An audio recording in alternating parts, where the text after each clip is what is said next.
క్రీస్తునందున ప్రియులకు ప్రేమతో వందనాలు తెలియజేస్తున్నాను. అక్టోబర్ నెల 26వ తేదీ 2025.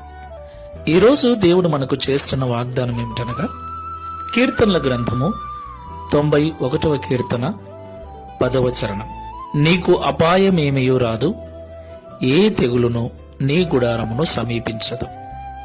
ఆమేన్. నా ప్రియమైన సహోదరి సహోదరులారా, ప్రస్తుతం మనం జీవిస్తున్న దినాలు చెడ్డ దినాలు, అంత్య దినాలు, అపాయకరమైన కాలములు. ఇంటి నుండి బయటికి వెళ్లిన వ్యక్తి క్షేమంగా తిరిగి ఇండ్లు చేరుతాడన్న గ్యారంటీ లేని దుర్భరమైన పరిస్థితులలో మనం జీవిస్తున్నాం.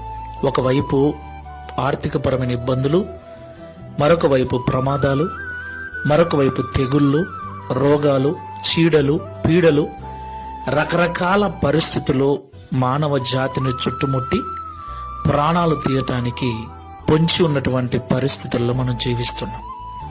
ఇలాంటి భయంకరమైన పరిస్థితుల్లో దేవుని కంచె కాపుదల మనకు చాలా అవసరం.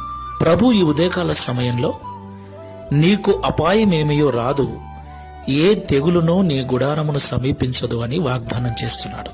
దేవునికి మహిమ కలుగును గాక. నా ప్రియమైన సహోదరి సహోదరులారా, ఈ లోకంలో జీవిస్తున్న మనం అందరం కూడా దేవుణ్ణి నమ్ముకున్నాం. దేవుణ్ణి నమ్ముకున్నాక కూడా అనేక కష్టాలు, సమస్యలు, రోగాలు, తెగుళ్ళు ఇవి మాత్రం మనల్ని విడిచిపోవటం లేదు. వాటి కొరకు చేసిన చేతుల కష్టార్జితమంతా హాస్పిటల్లో పాలైపోతుంది. ప్రియులారా, దేవుణ్ణి నమ్మిన తర్వాత ఇవన్నీ ఉండకూడదు కదా అని మనం అనుకుంటాం. అయితే సత్యం ఏమిటంటే, దేవుణ్ణి నమ్ముకున్నంత మాత్రాన ఇవన్నీ మనల్ని వదిలిపోవు. దేవుణ్ణి ప్రేమించినప్పుడే ఇవన్నీ మనల్ని వదిలిపోతాయి. దేవునికి మహిమ కలుగును గాక.